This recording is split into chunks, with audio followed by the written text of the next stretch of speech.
Memang untuk terhindar dari penyakit jantung koroner yang diakibatkan oleh kebiasaan buruk selama ini, maka kita wajib menjaga perilaku hidup sehat. Yang pertama, hindari stres dan kelola dengan baik. Kedua, rajin berolahraga karena ini akan memperbaiki sirkulasi dan kekuatan jantung. Yang ketiga, jauhi asap rokok dan semua pergaulannya karena asap itu dapat merusak struktur pembuluh darah. Yang lain adalah kontrol faktor risiko terutama diabetes dan darah tinggi. Bila semua ini bisa dilakukan dengan baik, maka sudah dapat dipastikan Bapak Ibu semua dapat terhindar dari penyakit jantung koroner. Baik, Anda masih bersama kami di Bincang Sehati dan kita masih membahas tema kita hari ini seputar ketika terjadi penyumbatan di pembuluh darah yang bisa berujung pada kondisi jantung koroner dan gimana mengatasinya. Karena kita lihat ya, mungkin case dari jantung koroner ini adalah salah satu penyakit yang prevalensinya lumayan banyak sehingga mungkin ada berbagai macam opsi ya untuk melakukan atau pengobatan atau tindakan dari kondisi riwayat gangguan kesehatan di jantung ini. Nah, mungkin salah satu yang akan kita kupas lebih mendalam nanti di episode kali ini adalah tentang tindakan bedah jantung minimal invasif yang mungkin sekarang lagi happening ya. Nah, prosedurnya seperti apa nanti akan kita bahas lebih mendalam. Nah, kalau Anda punya pertanyaan seputar tema kita hari ini, boleh ya tanya-tanya di 021-290-3244 atau DM Instagram kami di @bincang-sehati.tv. Kita masih bersama dengan Dr. Marolov Pardede, SPBTKV, dokter spesialis bedah toraks, kardiak dan vaskular, subspesialis vaskular dan endovaskular dari Rumah Sakit Mitra Keluarga Kelapa Gading. Oke, Dok, jantung koroner. Betul. Ini tuh mungkin istilah yang luar biasa sangat familiar lah buat kita. Tapi secara medis, by definition secara medisnya sendiri itu penyakit jantung koroner itu penyakit yang seperti apa sih? Orang mungkin taunya kalau jantung itu ya serangan jantung gitu ya. Atau lemah jantung, gagal jantung. Tapi kalau untuk yang jantung koroner ini kondisi yang seperti apa sih?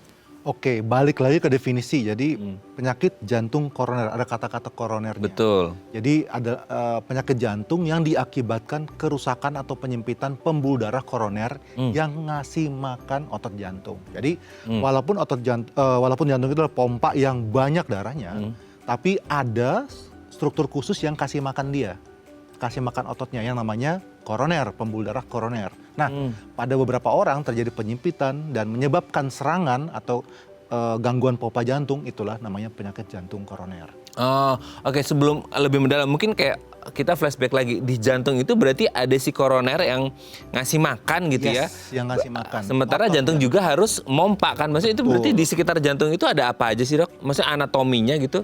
Jadi dia kan ukuran normal sebesar kepalan dewasa, terus dia ada 4 chamber atau 4 ruangan yang bersekat, terus ada katup atau pintu-pintunya supaya aliran darah itu setiap kali dipompa maju ya. Nah, setiap dia keluar darah dari jantung itu dia masuk ke pembuluh darah aorta, di situ ada koroner yang balik lagi yang kasih makan ke otot jantungnya. Oke. Nah, masalahnya adalah ketika terjadi penyempitan di koroner itu sendiri gitu ya. Betul. Nah, penyempitan itu biasanya terjadi karena apa paling banyak? Balik lagi gaya hidup. Penyakit utama ya gula yang tidak terkontrol, hipertensi, asap rokok, kolesterol dan lain-lain itu menyebabkan kerusakan di liningnya atau selaput tipis di dalam pembuluh darahnya. Ketika dia teriritasi, maka tubuh akan memperbaiki dirinya, memperbaiki struktur dalamnya ini dengan cara menimbun plak di sana. Gitu. Jadi hal-hal inilah yang menyebabkan terjadinya makin lama makin menyempit dan akhirnya terjadi penyakit jantung koroner. Dok, kalau kita analogi kayak selang atau pipa gitu ya. Betul, selang bensin di mobil. Iya, betul gitu ya. Itu kan kalau ada lewat air, mungkin ya airnya kotor atau segala macam bisa numpuk lumut lah, apa kotoran, kerak-kerak seperti itu. Nah, kalau di pembuluh darah itu, dia tuh penumpukannya itu sehingga terjadi penyempitan itu misal nih, karena gaya hidup gitu ya, let's say dari makan. Apakah yang numpuk itu dari sisa-sisa makanannya kah gitu ya? Yang akhirnya masuk, bukankah sisa makanan itu maksudnya ke pencernaan? Mungkin ini analoginya orang, pikirannya orang awam nih, Dok gitu ya. Atau kayak olahraga, nggak olahraga terus hubungannya dengan penyempitannya gimana ya gitu kan? Itu mungkin orang kepikiran dari mana? Dari pola diet, dari pola olahraga itu bisa ngaruh ke situ pembuluh darahnya gitu. Oke, jadi memang gini, tubuh itu unik ya, dia bisa menjaga kestabilan dirinya. Nah, makanya jika seseorang kelebihan gula yang dikonsumsi berlebih kan dia di dalam darahnya banyak gula yang mengiritasi endotel di pembuluh darah. atau dia asap rokok, itu juga mengiritasi endotel di pembuluh darah. Serta hipertensi, tekanan tinggi itu juga menyebabkan kerusakan di stres di lining dari pembuluh darahnya. Yang lama-kelamaan tubuh akan memproteksi dengan menimbun sesuatu di sana, terutama kolesterol tadi, serta kalsium dan lain-lain. Itu berarti prosesnya panjang dong? Panjang, makanya tidak mungkin berlangsung dalam waktu bulanan, biasanya beberapa tahun. Itu kan gini, kalau kita bicara gaya hidup kan akan mungkin orang ini kayak permisif ya, mungkin nggak ngerasa bahwa mereka itu gaya hidupnya nggak bagus. Tapi secara umum ada nggak sih selain gaya hidup ataupun orang-orang dengan komorbid misal sindrom metabolik itu orang-orang yang rentan memang mengalami jantung koroner? Entah kayak dari faktor gender tadi kita ngomongin pria dan wanita, atau dari range usia lansia lebih berisiko karena mungkin ada pembuluh darahnya lebih kaku dan lain sebagainya, Dok? Saya sebenarnya pernah jumpa pasien, nemui pasien, semuanya bagus. Tidak ada hipertensi, gula, semua bagus. Tapi koronernya ada problem. Itu juga ada. Oh gitu? Ya, itu nggak tahu kenapa ya, dan faktor keturunan mungkin berpengaruh di situ. Cuman sebagian besar, bahkan 90% lebih itu pasti ada yang menyebabkan. Terutama yang tadi gula, darah tinggi, asap rokok, kolesterol, dan lain-lain. Jadi memang kalau kita bisa menjaga semuanya ini sudah hampir dapat dipastikan kita bisa terhindar dari serangan jantung koroner. Nah, berarti sekarang dengan ini, karena kan kadang-kadang nggak ngeh bahwa mereka punya faktor risiko ya, Dok ya. Even mereka yang punya sindrom metabolik pun kadang-kadang agak lost juga tuh, agak terkontrol tuh gula darah, tekanan darah dan lain sebagainya gitu. Dan masalahnya adalah ketika gula tinggi, tensi tinggi, itu kan kayak nggak ada gejala klinis sama sekali ya. Yes, betul. Even mild symptom pun nggak ada kan? Betul, itulah sangat disarankan untuk yang berusia kurang lebih 40 tahun ke atas minimal medical check up 2-3 kali setahun. 2-3 tahun sekali.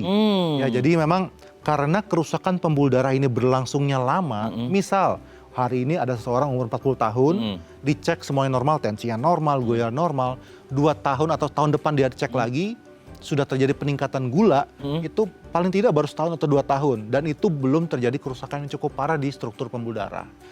Dan apabila dia bisa mengontrol kadar gulanya atau mengontrol tensinya, itu bisa direm kerusakannya, bahkan bisa berhenti proses kerusakan yang berlangsung tadi. Nah, masalahnya itu, Dok, gini kan orang selalu beranggapan gini ya, nggak tahu sih, saya itu orangnya kayak excuse-nya banyak banget ya, kayak Dok kan gula darah, tensi itu up and down. Jadi kayak nggak bisa dong, Dok, kayak kok bisa ya saya mengalami jantung koroner sementara kemarin waktu cek kayaknya gulanya fine-fine aja tensinya, tapi kan nggak ngerti itu up and down terus. Dokter kita juga nggak kalah canggih loh. Gula saya up and down, nanti akan dokter akan periksa. Biasa tuh sih. Yes, tahu kan? Iya. Ya, jadi itu merupakan gambaran pola gula 3 bulan terakhir udah kelihatan nggak bisa ngeles. Oke. Jadi nggak seminggu sebelum MCU udah makan sehat gitu ya. Akan ketahuan dari riwayat 3 bulan sebelumnya ya. Nah, tapi kalau yang dirasa itu apa sih, Dok, ketika orang mengalami jantung koroner? Nggak ada. Nggak ada? Nggak ada sampai terjadi sesuatu. Gini, struktur jantung kita tuh unik. Dia ada 3 pembuluh darah utama yang saling kasih makan. Selama dia, misal ada satu pembuluh darah yang tersumbat 50% atau 40%, dia nggak bakal tahu. Karena aliran darahnya masih bisa tersuplai dengan baik. Tapi kalau dia nggak ngeh, terus gulanya tinggi, dia nggak tahu, makin lama makin nambah kerusakannya. Yang tadinya normal jadi bertambah parah, yang tadinya sudah 40 jadi 50-60%. Nah, suatu ketika yang sumbatannya parah ini pecah plaknya. Pecah plaknya, akhirnya tersumbat, terbentuk bukan dari sana, tidak ada lagi darah yang mengalir. Itulah dia baru sadar, jantungnya ada problem. Nah, itu yang bahayanya ya, makanya harus aware. Dan satu lagi memang ada yang asimptomatik. Asimptomatik ini memang dia udah ada penyumbatan tapi dia nggak tahu. Makanya rajin medical check up dari treadmill misalnya.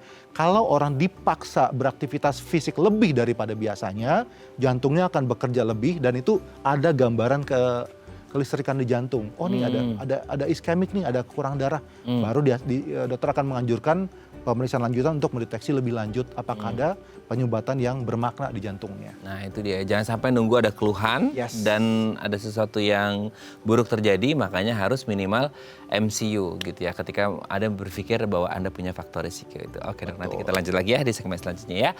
Oke pemirsa, kami akan kembali saat lagi kita bersama kami di Bincang Sehati.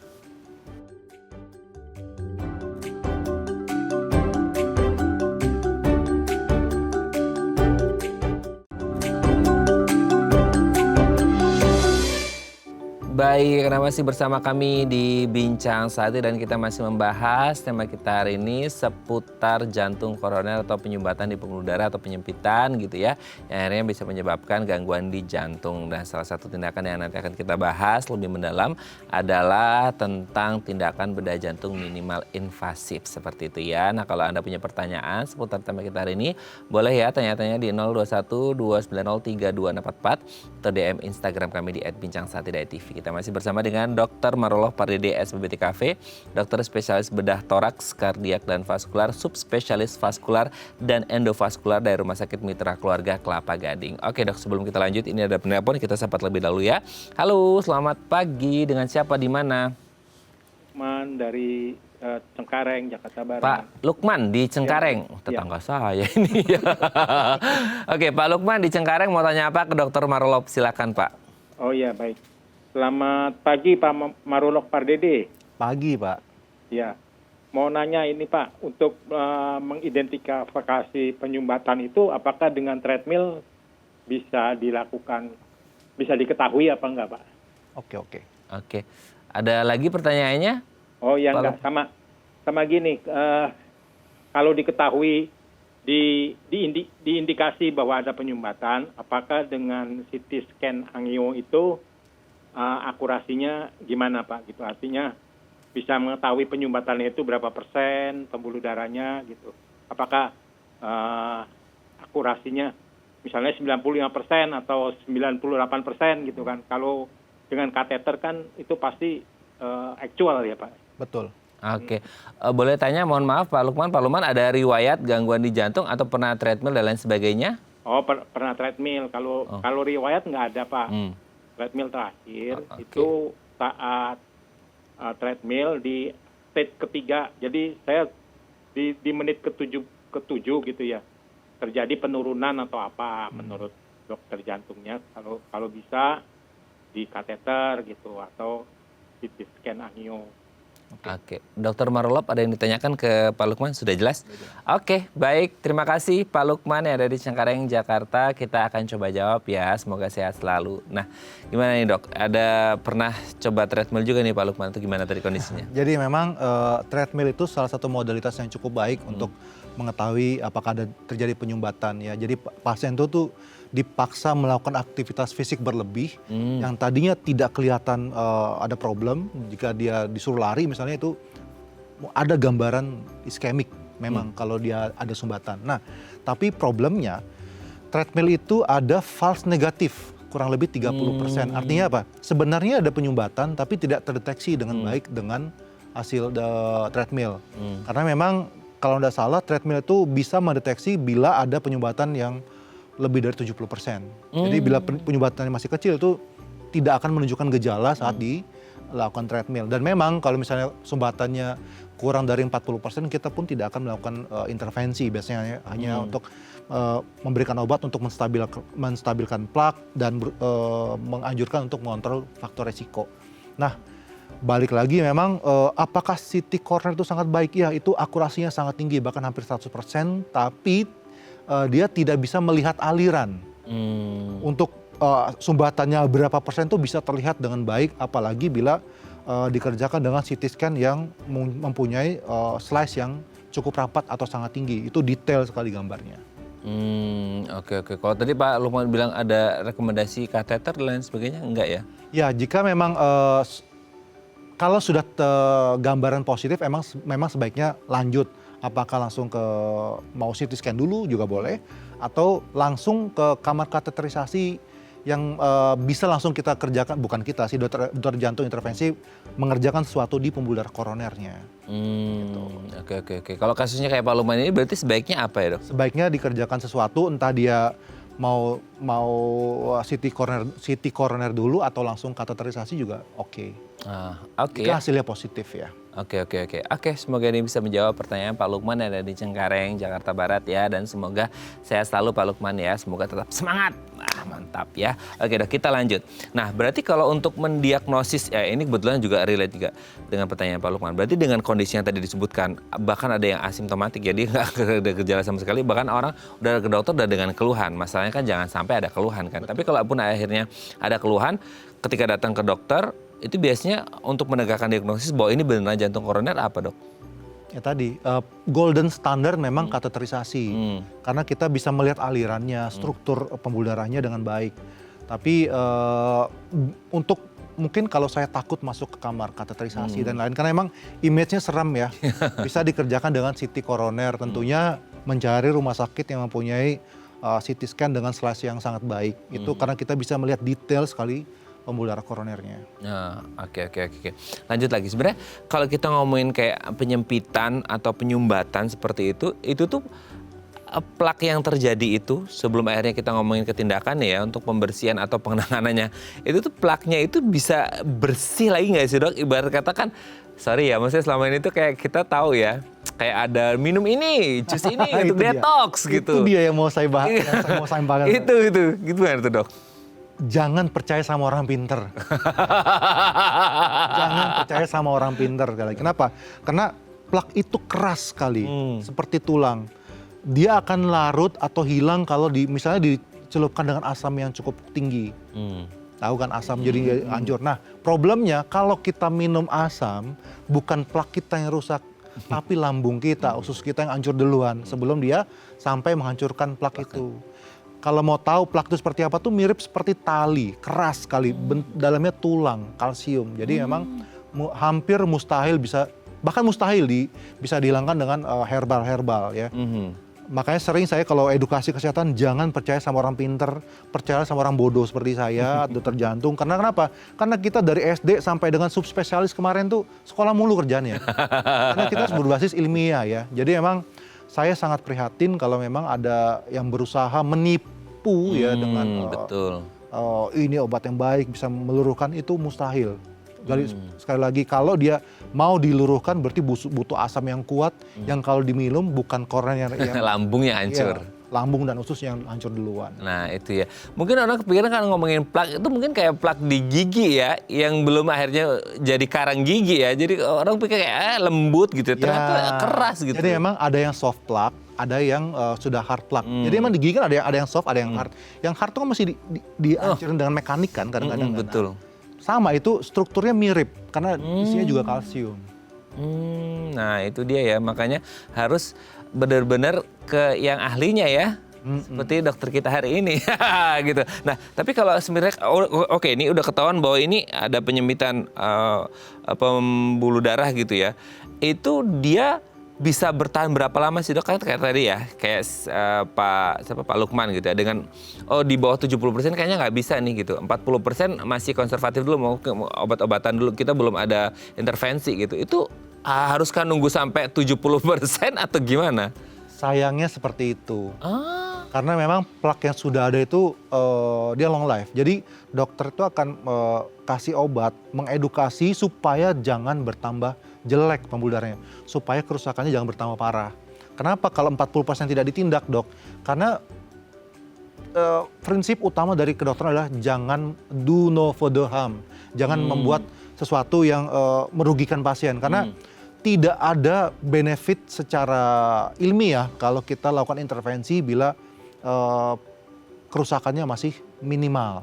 Karena kita kan justru merusak pembuluh darah lebih lagi. Nah itu dia. Nah itu kan untuk yang masih belum sampai 70%. Nah belum sampai 40. Belum sampai 40. Nah apa jadinya kalau sudah lebih dari 40 apalagi 70, intervensinya seperti apa? Salah satunya adalah tindakan bedah jantung minimal invasif. Kita bahas lebih mendalam di segmen selanjutnya ya. Oke pemirsa, kami akan kembali saat lagi kita bersama kami di Bincang Sehati.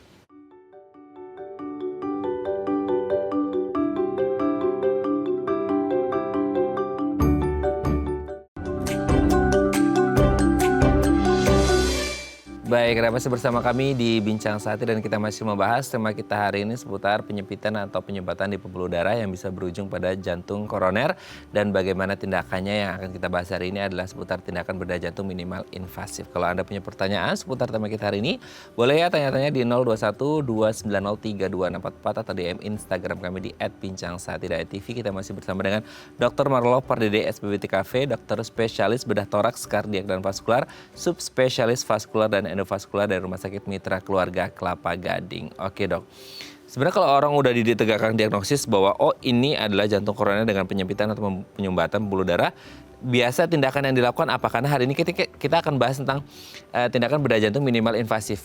Ini mungkin adalah tren yang baru atau teknik yang baru, sementara mungkin sebelum-sebelumnya ada gitu. Memang yang biasanya dulu ada apa dan kenapa sekarang akhirnya ada yang namanya minimal invasif gitu? Oke, jadi sebelum melangkah ke sana memang penyakit jantung koroner itu ada dua yang intervensi dengan pemasangan stent dan bedah bypass oleh dokter bedah. Kapan di bypass? Kalau memang penyumbatannya sudah banyak. Terus dengan faktor risiko diabetes dan lain-lain, memang studinya lebih unggul kalau dilakukan bypass. Sementara bila penyumbatannya 1, 2 atau tidak terlalu banyak, itu sangat unggul bila dipasang stent. Nah, kalau operasi sendiri itu dibagi beberapa kategori memang sepertinya.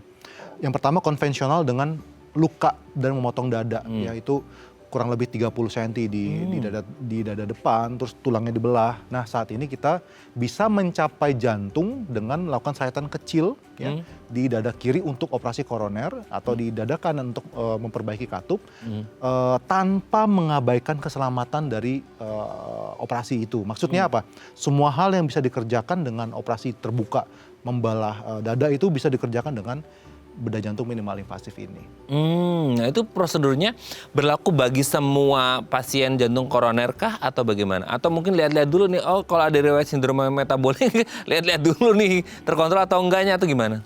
Tentunya bisa dengan beberapa kondisi, misalnya ada gangguan bawaan struktur dinding dada, itu memang membuat operasi ini menjadi lebih susah. Yang lainnya sih tidak masalah. Jadi emang kalau ada faktor risiko yang lain, biasanya sebelum operasi karena ini kasusnya elektif, kita akan usahakan semuanya terkontrol dulu, gula darahnya dan lain-lain itu dalam batas yang baik, baru kita maju untuk operasi. Nah, persiapannya sebelum kalau orang ini harus melakukan tindakan minimal invasif apa saja dok? Seperti operasi jantung terbuka biasa sebenarnya. Jadi emang ini aksesnya yang berbeda ya.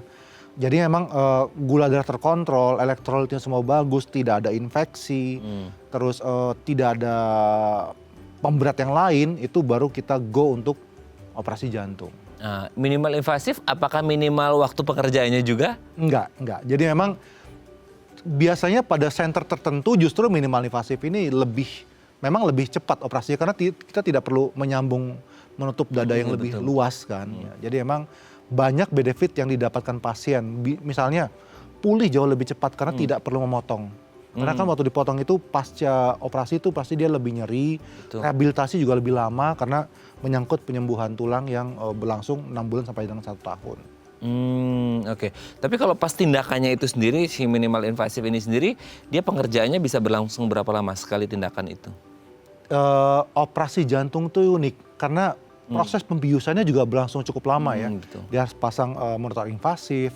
Di tempat kami bahkan kami melakukannya dengan ERAX. Jadi kalau mungkin teman-teman semua kenal, dulu ada namanya lahiran dengan ERAX. Iya. Jadi pain free. Nah di kami mengerjakannya dengan enhanced recovery ini juga dokter abuse-nya akan melakukan blocking dengan saraf-saraf nyerinya sehingga pasca tindakan itu akan jauh lebih minimal nyerinya, sehingga kadang dan hampir semua pasien kami pasca operasi itu tanpa alat bantu nafas. Jadi keluar ke ICU dengan nafas sendiri.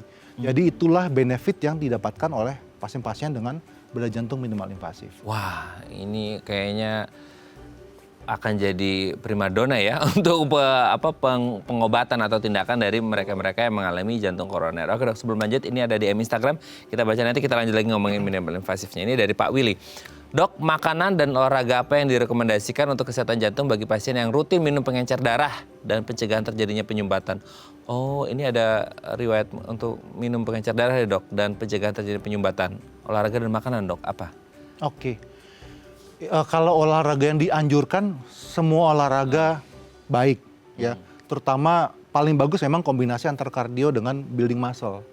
Ya, kardio tuh bagus untuk jantungnya dan building muscle tuh untuk mempertahankan massa otot yang baik untuk masa tuanya. Terus untuk obat-obatan pasti tetap minum apa yang dianjurkan oleh dokter. Karena memang penyakit jantung itu adalah penyakit yang long life. Betul. Ya, jadi kestabilan plak itu harus dijaga, terus jangan sampai dia bertambah parah. Karena kalau abai, justru misalnya dia sudah di bypass atau sudah dipasang ring misalnya, abai obat, abai olahraga, abai hidup sehat, itu kerusakan di koronernya tetap berlangsung, bahkan tidak menutup kemungkinan yang tadinya sudah dipasang ring tersumbat di dalam ringnya, atau bila di bypass, bypassnya tersumbat. Ah, bisa begitu dong? Ya. Oh, nah untuk menghindarinya itu berarti harus benar-benar jaga gaya hidup dong? Yes.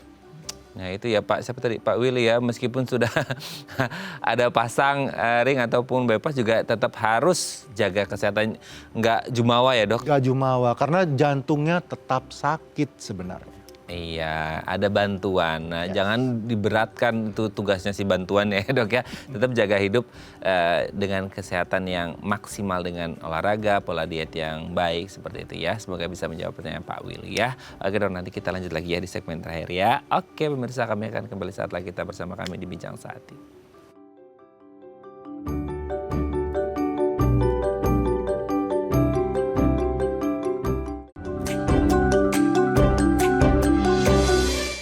Baik, Anda masih bersama kami di Bincang Sehati dan kita masih membahas tema kita hari ini seputar penyempitan atau penyumbatan di pembuluh darah berakibat pada jantung koroner dengan tindakan minimal invasif pada bedah jantungnya. Kita masih bersama dengan Dr. Marolov Pardede, SPBTKV, dokter spesialis bedah toraks, kardiak dan vaskular, subspesialis vaskular dan endovaskular dari Rumah Sakit Mitra Keluarga Kelapa Gading. Oke dok, terkait dengan tindakan bedah jantung minimal invasif ini sendiri, ini aplikasinya sudah berlangsung lama kah atau ini jadi satu tren baru yang akhirnya bisa menjadi pilihan gitu untuk para pasien ini sendiri? Ya memang ini sudah lama, dari zaman saya sekolah dulu udah ada. Cuman dulu tuh masih namanya mid cap, artinya cuman satu pembuluh darah yang bisa di bypass. Saat ini penyumbatannya berapa, kita kan bisa bypass semuanya, bahkan 3 atau 4 bisa dikerjakan. Karena emang dulu mungkin keterbatasan alat dan lain-lain itu hanya bisa yang di depan mata. Yang bisa waktu kita buka. Nah saat ini semua koroner yang tersumbat gitu bisa kita lakukan bypass. Nah untuk melakukan tindakan ini tuh sebenarnya kayak lihat kondisinya atau pasien bisa milih sih dok? Bisa memilih. Tapi memang kenapa ini dianjurkan karena memang pemulihannya jauh lebih cepat dan hampir tidak ada kontraindikasi sebenarnya. Nah yang jadi pertanyaan juga tuh kadang-kadang setelah tindakan juga kan orang pikirnya kayak waduh ini tindakannya setelahnya ini banyak do's and don'ts-nya enggak nih gitu ya dengan tindakan minimal invasif ini? Justru akan lebih minimal don-nya. Kenapa? Misalnya zaman dulu waktu disayat tulang dadanya dipotong itu penyembuhannya memakan waktu lama, nggak boleh ngangkat terlalu berat, jangan naik motor segala macam karena takut patah tulang dadanya. Terus memang gampang infeksi terutama pada pasien-pasien yang diabetes karena betul. Penyembuhan tulang kan berlangsung lebih lama. Nah, dengan minimal invasif ini resiko itu jauh lebih minimal. Resiko perdarahan, pulih lebih cepat, bahkan tadi saya bilang ke ICU aja dia udah bernafas dengan sendirinya karena rasa nyerinya jauh minimal. Kalau untuk yang punya sindrom metabolik dia paralel dengan diabetes dan lain sebagainya aman ya dok ya? Iya aman. Lebih aman justru karena resiko infeksi akibat penyembuhan tulang dan kulit yang lukanya yang panjang itu jauh lebih minimal. Tapi tentunya pasti kita akan kontrol semuanya sebelum melakukan operasi. Nah itu ya harus terkontrol dengan baik sebelum dan sesudah tindakan. Yes. Ya ini long life juga soalnya itu ya sama-sama gitu ya. Kondisinya benar-benar harus dijaga seumur hidup seperti itu. Nah kalau setelah tindakannya itu sendiri kan memang minimal dose-nya gitu ya. Itu ada nggak sih kayak semacam treatment khusus yang harus dilakukan oleh si pasien ini sendiri di luar konsul ke dokter gitu? Maksudnya di rumah perawatan ada yang khusus nggak dok? Nggak ada. Tidak ada. Ya, justru lebih bebas, lebih return to work, return to activity itu jauh lebih cepat ketimbang yang operasi konvensional. Iya, karena namanya juga minimal invasif ya. Jadi pasti recovery-nya bisa lebih cepat sehingga kembali aktivitas seperti biasanya juga bisa lebih cepat. Nah, kalau gini kadang-kadang kan orang pikir kayak oh minimal invasif, oke, berarti ini udah cepet nih gitu ya. Sehingga lagi-lagi dok, kembali lagi ke setelan pabrik merekanya gitu ya. Dengan kondisi seperti ini, minimal invasif sudah bagus nih gitu. Tapi orang kayak, cepet banget sembuhnya, recovernya lebih cepat. Orang bisa nggak kembali ke kondisi bahwa nanti ini bisa ada, tetap masih ada risiko jantung koroner loh Bu, Pak gitu. Karena kan banyak orang yang jumawa dengan kondisi bahwa I'm getting better gitu. Dan akhirnya mereka ya hidupnya jadi mess up lagi. Ya gitu. itu yang makanya harus diedukasi dengan baik. Pasien-pasien itu bahkan direct post-op kita tanya, apa yang dirasa? Nafas saya jauh lebih enak dok, gitu. Nafas lebih ringan segala macam. Ya itu mungkin kadang-kadang bikin orang jadi lupa ya. Tapi ya memang harus tetap kita kan pasti akan edukasi. Pak, Bu, itu jantungnya tetap sakit loh. Walaupun sekarang jauh lebih nyaman, tapi harus ingat. Ya, kalau Bapak abai terhadap anjuran kita, jaga makan, istirahat cukup, atasi stres dan lain-lain, akan rusak kembali. Bahkan tidak menutup kemungkinan terjadi serangan jantung berulang. Oke. Makanya harus berhati-hati ya, meskipun sudah minimal invasif pada jantungnya gitu, itu tetap harus dilaksanakan. Tapi kalau ngomong-ngomong dok, untuk mereka pasien yang ingin melakukan tindakan ini, apakah ini memang sudah tersedia di semua rumah sakit atau hanya beberapa rumah sakit tertentu yang punya layanan ini? Saat ini memang semua rumah sakit mengembangkan untuk pelayanan operasi bedah jantung minimal invasif ini. Dan boleh dikatakan silahkan cari informasi seluas-luasnya. Pastikan memang tim yang mengerjakan sudah sering mengerjakan, bukan menjadi bahan percobaan lah ibaratnya. Aktif mencari informasi bagaimana keluaran hasil rumah sakit tersebut, dan hampir semua memang sudah mengerjakan. Tapi memang harus benar-benar aktif mencari informasi untuk mendapatkan hasil yang terbaik. Tapi untuk mereka yang punya riwayat jantung yang lain selain jantung koroner, apakah ini juga aplikatif untuk minimal invasif ini? Yes, misalnya penyakit jantung katup atau kebocoran di jantung itu bisa dikerjakan dengan teknik minimal invasif ini. Oke. Ya ini baik sekali ya pemirsa ya. Bagi Anda yang punya riwayat sakit jantung, entah jantung koroner dan lain sebagainya, Anda bisa memilih salah satu opsinya. Pastinya konsultasi ke dokter ya dok ya, Yes, untuk betul. melakukan tindakan bedah jantung minimal invasif. Kalau ragu-ragu bisa langsung hubungi Dr. Marolop. Ya. Thank you dok, sehat terus. Salam untuk keluarga di rumah dan teman-teman di Mitra Keluarga Kelapa Gading. Selamat pagi. Sehat. Oke pemirsa, itu tadi perbincangan kita dengan Dr. Marolop. Semoga bermanfaat ya. Dan jangan lupa untuk terus menyaksikan konten-konten inspiratif kami di platform The iPlus. Saya Raden Madlia Sumit. Sampai jumpa dan selamat kembali beraktivitas di hari Selasa yang indah ini. Ingat jaga kesehatan jantung Anda dengan berolahraga, makan yang sehat, dan hidup yang jauh lebih sehat. Sampai jumpa.